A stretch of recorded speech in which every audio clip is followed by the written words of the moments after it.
Hey there, health advocates! Welcome to the final unit of this course, where we'll cover the topic of healthy relationships. Before we get started, I have a question for you. What do you think are the most important characteristics of a healthy relationship? There's really no wrong answer here. In today's lesson, we'll take a look at two key characteristics healthy relationships have in common and why these relationships are important to our everyday lives. Ready, advocates? Let's get into it.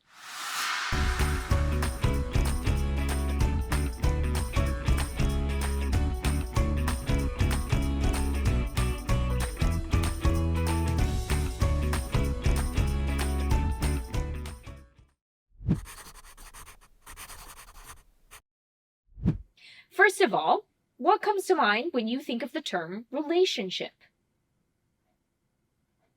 Some people might think of relationships in the romantic sense only, but when we discuss relationships in this unit, we are referring to any connection, association, or involvement between people.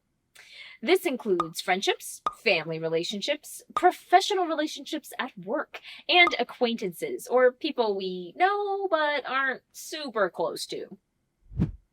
We are all intricately connected, and the quality of all of these relationships impacts everyone's health, including our own. Healthy relationships help boost mental health, enhance our sense of identity, and improve overall quality of life. They let us rest easier, knowing others have our back. So, how do we, as individuals and as a community, ensure that our relationships are as healthy as possible? Well, just like there's no one way to build a healthy lifestyle, there's no one correct way to relationship either. Each relationship is unique. However, by staying mindful of two important things, respect and trust, we can improve the quality of our own relationships.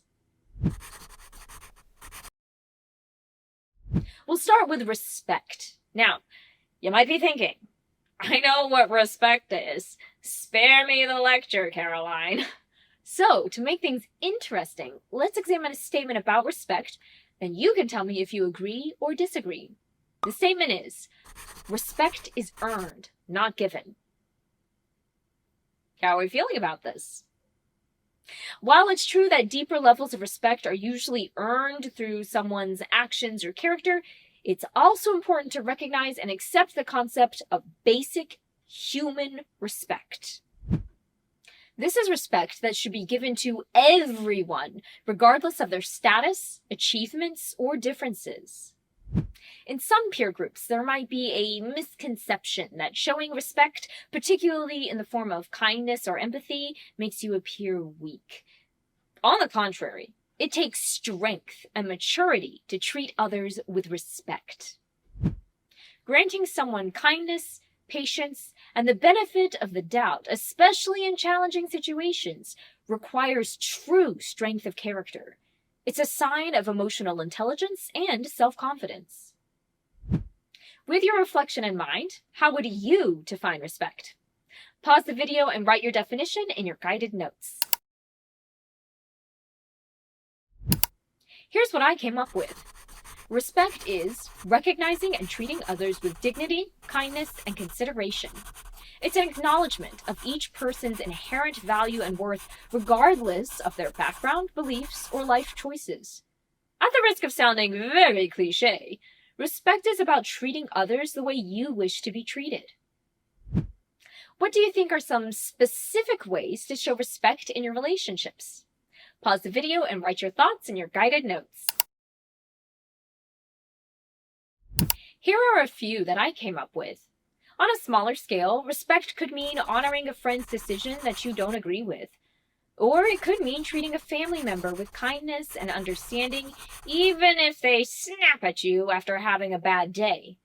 On a larger scale, respect can mean listening to and seeking to understand different perspectives in our community.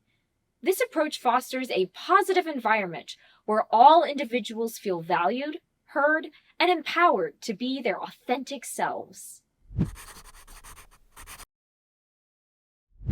Moving on to trust, I've got another statement for you to consider. Trust is all or nothing. How do we feel about this one? Sometimes trust can feel like this. You either fully trust someone or you don't trust at all. In reality, trust exists on a spectrum and can vary in different areas of a relationship. For example, you might trust a friend to keep your secrets, but not be on time for plans. Trust can grow and change over time, and it doesn't eliminate the need for personal privacy. Everyone has the right to their own space, thoughts, and feelings that they may choose not to share. Respecting privacy is a form of trust. It shows that you believe in the other person's integrity without needing to know every detail of their life. Based on your reflection, how would you define trust? Write your personal definition in your guided notes. Here's what I wrote. Trust is the confidence in someone's reliability, character, and honesty. It's a feeling that grows and evolves over time through consistent, dependable actions and open communication. What are some ways that you think you can foster more trust in your relationships? Pause the video and write your thoughts in your guided notes. Here are a few that I came up with. Fostering trust could mean respecting a friend or loved one's privacy when they ask for it. It can also mean forgiving someone for making a mistake and recognizing that trust can be repaired with effort and sincerity. Or it can mean opening up and being vulnerable with someone close to you, believing in their support and respect for you. By taking these kinds of steps, we help build a foundation for healthy relationships to thrive. And with that, we've wrapped up our intro lesson about relationships. We've identified several ways to build both respect and trust, but did you notice anything that they have in common? Open and honest communication.